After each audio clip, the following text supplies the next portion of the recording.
4.1 e não conseguem. Até que alguém numa reunião deu uma ideia: por que vocês não vão à SOX e a linha mapeia COBIT com SOX de novo?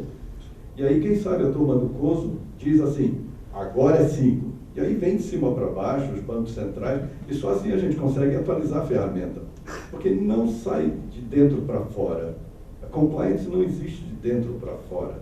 Existe sempre de fora para dentro. Compliance, no meu ponto de vista, é uma atitude reativa ao mercado. Vou colocar mais uma questão que aproveitar a presença da Gisele, que pode esclarecer mais a vigência das leis 12.683 de 2012, a 12.846 de 2013, que é conhecida como Lei Anticorrupção. Acredita que essas leis ajudarão a disseminar a cultura de compliance nas empresas? Bom, como a prática do brasileiro, né, é até um ditado do pessoal da SI, né, sempre colocam um cadeado depois que já arrombaram a casa, né? Vocês conhecem esse ditado muito mais que eu. E é claro que essa lei também já veio por conta de outros problemas anteriores que não é a existência dela que vai acabar com isso também, né?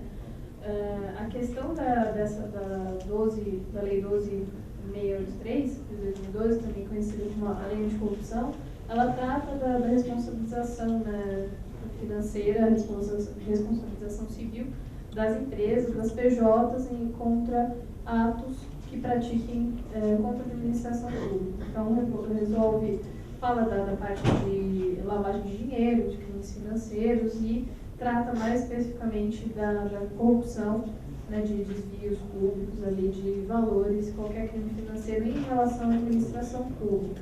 Então, isso passa a ficar, passa a ser um ponto de atenção para o empresário brasileiro, que qualquer caixa 2, qualquer desvio, qualquer contabilidade mal feita pode fazer com que ele caia nesse item, né, nesse questionamento da lei. Eu entendo que essa lei não vai resolver o problema, fato, né, vai ajudar a minimizar. Mas acredito que até por conta dessa lei e por conta também da transparência pública, né, que as empresas e os órgãos públicos estão sujeitos, acredito que aí a gente tenha talvez uma sementinha um pouquinho maior para disseminar a compliance nas empresas. Talvez um fundamento, né, uma motivação maior para que quando algum executivo vier questionar, mas por que você quer colocar isso na minha empresa? Por que agora o jurídico está falando mais disso? Vocês agora, o pessoal do jurídico da TI e da SI estão tomando café junto? Nunca vi isso acontecer, né? Essa história de compliance não é muito bonito, mas para quê? Para que serve isso aqui? Então, exatamente com essa lei, eu acho que a gente vai conseguir convencer essas pessoas que até então estavam um pouco mais resistentes, porque a gente passa a entrar na questão do bolso, né, da responsabilização civil na parte financeira. Então, eu acredito que a gente tem mais um motivo para fundamentar o porquê ter compliance, porquê desenvolver normas e praticar isso no dia a dia. Nessa linha de raciocínio, a SOX, lançada em 2002, foi para coibir um processo todo não vou chamar de corrupção, mas de não regulamentação que existia no mercado e que o mundo adorou e todo mundo usa SOX. E não impediu que acontecesse a crise de 2008. Resultado, tiveram que atualizar a SOX, estressar, a gente chamava do processo de estressar o banco com mais controles da SOX. Você galga um degrau, todo o mercado se movimenta de novo, mas em determinado momento a tendência é de se reacomodar na nova situação e ver como eu posso sobreviver da melhor forma. Vou colocar outra questão, que o marco regulatório apresenta um crescimento constante, né? Todo dia são criadas novas regulamentações, regras, leis, demandando atenção redobrada das empresas, muitas vezes resultando numa sobreposição das leis, normas e regulamentações. Eu, particularmente, aproximadamente 2 anos atrás, existiu um webinar que apresentava um trabalho de mapeamento de diversas normas e regulamentações, sabe?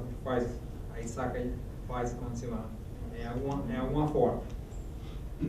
De maneira a eliminar, de maneira a eliminar essas sobreposições.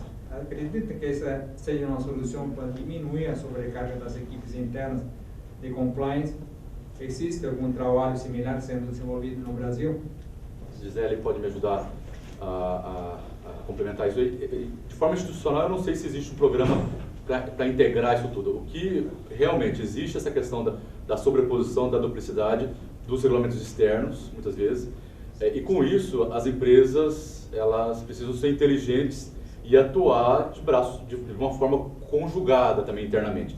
Porque internamente nós temos a equipe jurídica, nós temos a equipe internamente de cada empresa, né? Na sua companhia, na sua empresa. Tem a equipe jurídica, tem a equipe de compliance, controles internos, auditoria interna, fraude, gestão de qualidade, enfim, todo mundo cuidando do tema de compliance, de controles. Isso tudo tem de partir de um esqueleto, de uma medula dorsal única ou integrada, senão o teu auditor externo vai estar testando um controle, você como auditor interno vai estar testando o mesmo controle, aí vem uma pessoa que cuida de fraude vai testar o mesmo controle, e aí, quer dizer, ao longo do ano, aquele mesmo controle vai passar por 5 auditorias, né? Então, independente de quem faça isso, de quem esteja responsável, não estou dizendo que isso precisa estar embaixo de um mesmo guarda-chuva, que precisa ter um mesmo dono para isso tudo, mas é preciso ter uma integração, senão a empresa ela perde. Aí é de onde vem a crítica, de que o custo de compliance é muito alto. Mais caro do que a coisa controle. Mais caro do que o controle.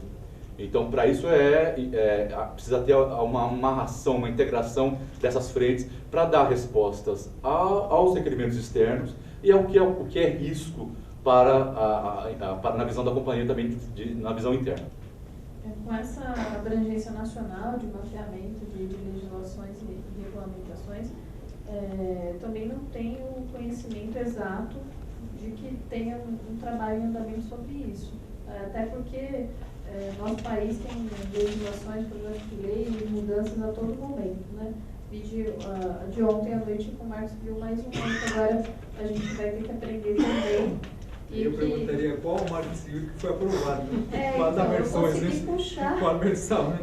Graças a um jornalista que me ligou ontem à noite também para saber a respeito, eu falei, peraí, o que você está me perguntando até anteontem era uma coisa, você me dá 5 minutos para eu ler mais um negocinho aqui, porque os textos vão atualizando tanto, vai mudando tanto, que nós advogados que trabalhamos com isso, já ficamos meio perdidos nesse jogo todo aí, né? Então, de maneira nacional, eu entendo que ainda não tem um trabalho forte realizado nisso, de compilar e complementar essas regulações. O que nós vemos é que algumas empresas, por necessidade mesmo do mercado, elas vão fazendo esse trabalho de formiguinha mesmo, de compilar aquilo que elas precisam, né? Nós temos um cliente no escritório que trabalha na área de seguro, e por necessidade deles, eles começaram a fazer um mapeamento muito extenso de toda a legislação relacionada a seguros de todo tipo. Tudo que vocês imaginarem de seguros e previdência, eles começaram a mapear isso. Eles foram indo a tal ponto que eles já estavam mapeando decisões do STJ. Eu comecei a receber umas bases de dados deles, eu falei, nossa, isso aqui me interessa, mas de onde veio isso? Poxa, do meu cliente, fulano de tal. Eu falei, nossa, mas vocês estão lidando com isso também, e eles me disseram que se tornou uma teia de aranha sem fim. Na verdade é a Floresta Negra, né? A legislação brasileira é a Floresta Negra, né?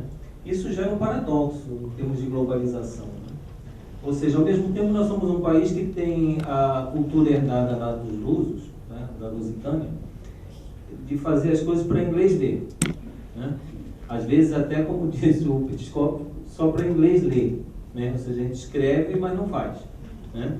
Então a gente tem aí um mundaréu de leis que provavelmente nem os advogados, nem os juízes conhecem a fundo, né? Jurisprudências de diversos níveis de instância, e ao mesmo tempo você tem aquele problema sério, que é aquilo que o Guerra falou, de buscar convencer a alta administração de que compliance não é perda de tempo e de dinheiro, mas que aquilo pode ser um acelerador do negócio. Não é paradoxal isso? Ou seja, quando você pensa em globalização, se por um lado, como destacou o colega lá da Leroy Merlin, né, que provavelmente ele sente isso na pele, a gente tem o jeitinho que facilita em muitas situações, né? seja, a flexibilidade de agir praticamente de improviso na hora H e sair com uma solução mágica e milagrosa. Por outro lado, a gente tem um ônus muito grande, um peso legislativo, né, que chega a ser absolutamente inviável você encontrar alguém em sã consciência que sabe quais são todas as leis, decretos e penduricalhos jurídicos que possam se aplicar a uma determinada situação. E isso, acho que do ponto de vista global, se torna um ônus muito grande para as nossas empresas. Ou seja, você estar compliant com aquilo que você nem sabe o que é um paradoxo, na minha opinião, não sei a opinião de vocês. Em termos da sobreposição dos controles, em determinado momento, a ISACA, a partir da versão 4.1, ela começou a mapear com as ISOs. Mapeou com a 27.000, mapeou com 31.000 de riscos, mapeou com 9.000 TOGAF, ITIL, ela começou a mapear com todo mundo. O advento do Covid-5 se deu porque em determinado momento nós descobrimos que tínhamos na mão uma prática. E no momento que eu não tenho uma norma, eu tenho uma prática, eu deixo a cada um interpretar como quer. Então as empresas de consultoria interpretavam de um jeito, os auditores que vinham auditar as empresas interpretavam de um jeito, a TI que estava sendo auditada tinha outra interpretação daquilo. Então nós nos perdemos e aí nós reescrevemos o COBIT a partir da ISO 38500, trocamos a régua de maturidade, que era o CMM, que é uma prática, por uma régua ISO 15504, e estamos remapeando ele inteiro com todas as outras ISOs. A nossa ideia é realmente fornecer a sobreposição dos controles e estreitar a visão de todos aqueles que trabalham em controles internos. Não estreitar de perder a visão, mas de focar a visão de que sim, os controles estão sobrepostos. Mas uma vez que você tem aquele controle auditado ou mapeado por um determinado assunto, seja risco, seja segurança, ele está mapeado em ITIL e ele não precisa ser novamente controlado, auditado. E a gente tem isso explícito. Essa dificuldade da venda é que nós estamos com problema, então nós estamos indo de volta para o COSO para tentar fazer com que eles vendam isso para a gente poder entregar. Mas está muito bonito. Não funciona. Não está funcionando ainda. No Brasil não, tá? Eu tive num congresso Esperar o próximo, sei lá, evento que vem acontecer. Eu estava num congresso em Medellín, onde tinham somente 3 brasileiros entre 600 pessoas da língua espanhola. E naquele momento, em agosto do ano passado, eu não conhecia nenhum caso de Covid-5 no Brasil. E uma das palestras simplesmente era o Serviço Público de Saúde no México sob a visão do Covid-5. Eu imaginei o nosso SUS, eu entrei naquilo e disse, eu vou assistir um show de utopia, né?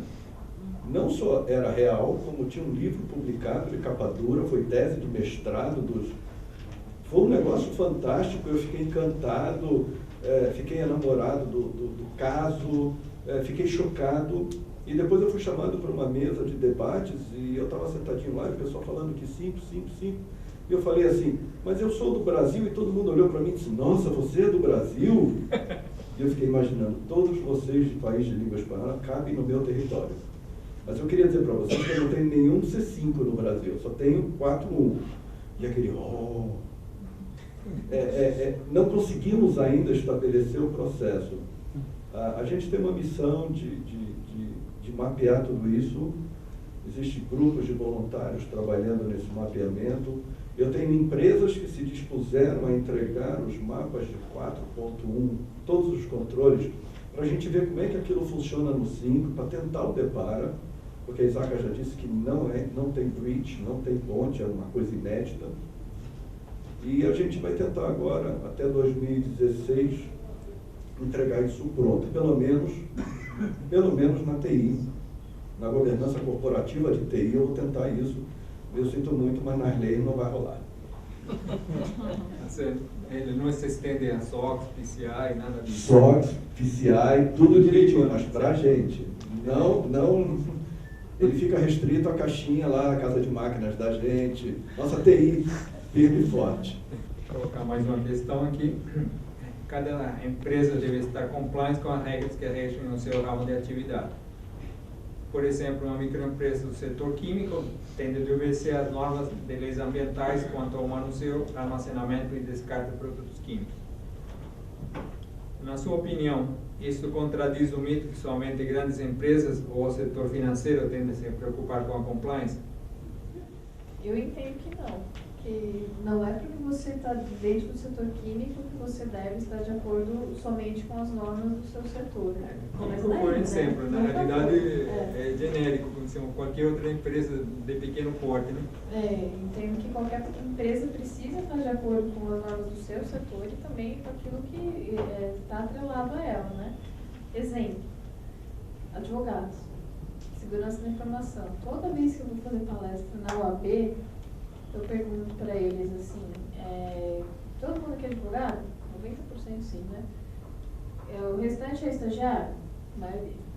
Então tá, no escritório de vocês aqui, quem de vocês tem a prática de deixar com o estagiário o cartão da conta bancária PJ? Assim, 80% da sala entre advogados e estagiários levantaram a mão. Quantos advogados aqui tem a prática da secretária responder os seus e-mails? Vários, principalmente aqueles um pouco mais velhos, né? Os estagiários. Certificação digital agora, gente. Né? Peticionamento eletrônico, nós, advogados, somos obrigados, desde fevereiro, a dar entrada em todo qualquer processo dentro da nossa jurisdição aqui brasileira, principalmente em TJ São Paulo, da entrada eletrônica. Não tem mais essa de ir lá com o calhamaço de papel e protocolar no fórum. Nós temos que encaminhar o processo eletronicamente pelo site do TJ. Bonito, né? Muito lindo. Pergunta quantas vezes que eu já tentei fazer isso e o sistema caía. E eu estava no dia do meu prazo fatal, a sorte que algumas horas antes de bater 0 hora, né? E consegui, com umas gambiarras, acessando de outra máquina, de outra rede, consegui mandar. Então, processo eletrônico. Quantos estagiários aqui vocês não peticionam com o certificado digital do chefe de vocês? Todos, gente, todos os estagiários levantaram a mão. O pessoal fala assim, santos de casa, né? Não faz milagre. Não faz milagre, né? Casa de ferreiro de espeta de pau, mas a gente que trabalha com SI fica paranoico. Então, eu sou meio paranoico até com questões pessoais dentro da minha casa em relação à segurança da informação, porque você sempre pensa IC, né? Advogado já nasce com o aplicativo do IC, de berço, né? E aí, quando você trabalha com segurança da informação, mais ainda. Então, você fica pensando no backup do backup, o plano de contingência, por aí vai. Então, a maioria dos estagiários lá peticionavam com o certificado digital do advogado. Isso é muito comum na minha área. É muito comum documentos confidenciais em outros escritórios que não têm essa prática de segurança da informação circularem nas mesas entre advogado, secretária, estagiário. Quando você fala de divisão da rede, né, por alçadas, o estagiário não precisa ver o que tem ali na rede da parte do financeiro. O financeiro não precisa ver toda a tramitação de processo dos advogados. E por aí vai, você só precisa enxergar até onde vai o limite do seu trabalho. Mas é muito comum numa rede, num escritório comum de advogados, todo mundo enxergar a rede de todo mundo entra no computador do outro com a mesma senha, a senha é uma só, né? É só para faxineira, às vezes, não acessar ali o computador. E aí, você está lidando com informação das pessoas. A gente tem a vida do sujeito ali naquele computador, ainda mais agora com o processo eletrônico. Então, como que o estagiário vai usar o certificado digital do advogado, que te dá poderes para assinar e tudo, se o próprio advogado não tem essa cautela de fazer essa verificação, de ter esse sigilo, cada um tem o seu, o estagiário pode ter um também. Então, é bem complicado nós falarmos para os advogados as normas que eles devem se inserir. Então, eles precisam agora, mais do que nunca, ficar atentos às questões de segurança da informação, de normas, de SI, de políticas, de regulamentos, se eles quiserem, de fato, ter um diferencial no mercado, até mesmo para se precaverem, né, em processos que envolvem ética e comportamento disciplinar. Então, é um assunto recorrente, né, no nosso meio, principalmente no meu também, esse paradoxo do que, você precisa estar compliance, você precisa ter em prática as normas e tal, mas e na sua casa, né, no seu escritório, será que eles colocam mesmo em prática isso? É bem difícil, é bem uma coisa mesmo para inglês ver. Né? Isso aí também é super paranoico, né? Tem que comprar uma refiladora de papel para colocar tudo quanto é extrato de cartão que chega em casa antes de descartar no lixo. Né? É isso mesmo. Esses compliances, muitas vezes, eles vêm, nem brasileiros são. O supermercado que foi comprado pelo francês, em determinado momento, os acionistas do mercado francês perguntaram para o dono do mercado francês se aquela operação no Brasil era segura para eles colocarem o dinheiro. Então, o mercado francês contratou uma empresa de consultoria aqui no Brasil para elaborar um mapa de riscos do negócio, incluindo o TI. E quando a empresa se apresentou para fazer um mapa de risco, usando as metodologias que tinha aqui à mão, foi avisado pelo mercado francês que a metodologia, em termos de segurança da informação, devia ser MEHARI, o Clube de Sécurité Française. Então, não é assim tão fácil, porque o francês só entendia a metodologia dele. Como na fábrica de automóveis alemã, que a gente entrou, a pergunta foi clara: qual é o grau de maturidade das unidades todas que estão nas Américas? E mesmo que você use o mesmo framework, como era uma prática, a interpretação era diferente. Então houve uma dificuldade muito grande em se explicar a interpretação, sendo que a prática só estava traduzida para os vários idiomas. E isso ocorre em várias empresas que são brasileiras, dependentes ou filiais ou estrategicamente conectadas, porque foram compradas de empresas estrangeiras. Você tem um problema, por exemplo, da Ambev no exterior, onde a fábrica de bebidas na Holanda tem que seguir algumas normas brasileiras que eles nunca seguiram. A Vale, quando compra uma siderúrgica e vai lá para fora, ela impõe certas regras. A Petrobras, não sei.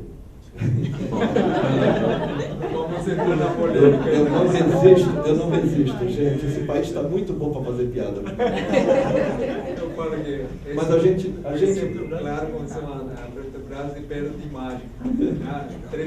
5 anos atrás era a 12ª no mercado, hoje é a 100ª doceava, né? Você perdeu 100 posições, como se chama.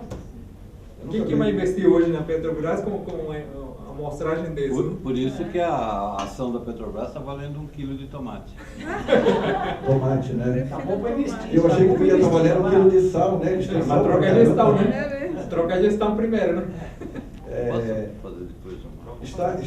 Está provocando na gente, quando eu falo gente, são a Price como consultoria, outras empresas de treinamento, escritórios de advocacia, uma expansão de conhecimento sobre normas e metodologias para poder adequar tudo isso. Aquela prática contábil, IRP, que é internacional agora, que nós tivemos que adotar para poder mostrar o nosso balanço no exterior para um processo de acreditação. Nós tivemos que seguir uma prática totalmente internacional, não tinha nada de brasileiro aqui, foi repentino. É assim que está acontecendo. Posso fazer só rapidinho 2 observações? Uma, não sei se eu posso classificar assim, uma otimista e uma pessimista. Começar pela pessimista. Né? Isso que o Olímpio falou, né, negócio da floresta negra e tal, não sei o quê, são diversas florestas negras, né? Porque eles até tocaram, o André acabou de tocar nesse assunto. Acho que está mais para buraco negro, né?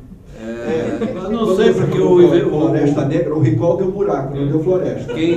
Quem provou o buraco negro agora está dizendo que não existe. Bom, enfim, mas eu não vi, não sei, fui traído. Então, o que eu digo é o seguinte, são diversos, porque principalmente quando os bancos estavam implantando os pilares da Basileia lá, né? eles se depararam com essa questão, o home host, né? Quer dizer, eles tinham que se adequar às regras de compliance da matriz lá fora, e isso vale para tudo, né? As regras da matriz, as regras do Brasil, né? do host, tinha que se adequar às regras ou práticas ou normas da indústria, né? No caso do banco, as Febraban, das práticas que eles preconizavam, e as próprias normas internas, as regras internas. Então, pelo menos aí tem 4 florestas, né? Então essa é a parte pessimista. A parte que eu encaro como otimista, e trazendo também para a questão da tecnologia, da TI, né? Eu lembro quando a gente começava a falar lá atrás, em rigor, em relação à segurança da informação, e o Wittkowski naquela época me ajudou bastante nessas questões, né? Todo mundo falava, você vai colocar regras e normas de segurança, gatilhos de segurança dentro dos sistemas, isso vai amarrar o sistema, os sistemas vão ficar não performantes, o usuário lá na ponta vai reclamar, e foi assim, a gente foi levando aquilo, brigando e tal.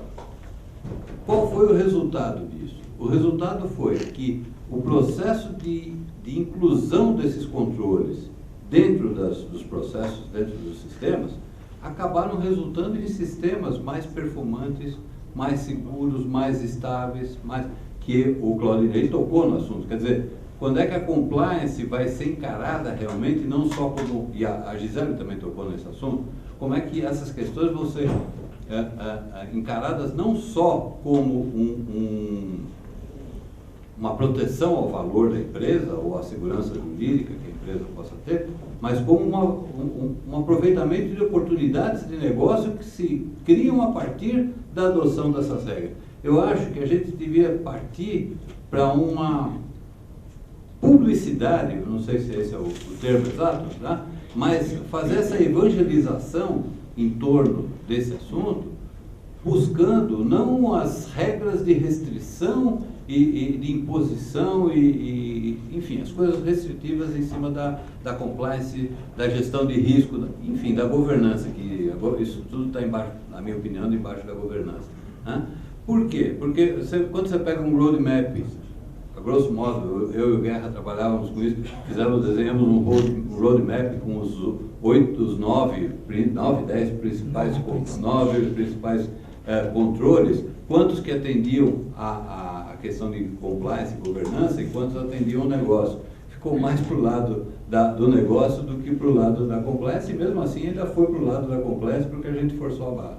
Né? Quer dizer, essas regras de segurança, de blindagem do negócio, como vocês colocaram, na verdade, eu acho que são regras para o investidor, ele quer saber do lucro, óbvio que ele quer saber do lucro, todo mundo quer, mas ele quer saber do lucro e a perenidade do negócio e o lucro persistente e não efêmero, quer dizer, agora, a sustentabilidade, né? Fora a questão da venda de uma usina em Pasadena, que o cara teve o tiro de uma vez só que ele ganhou alguns, né? Milhões. Mas o negócio é ganhar sempre. Tá?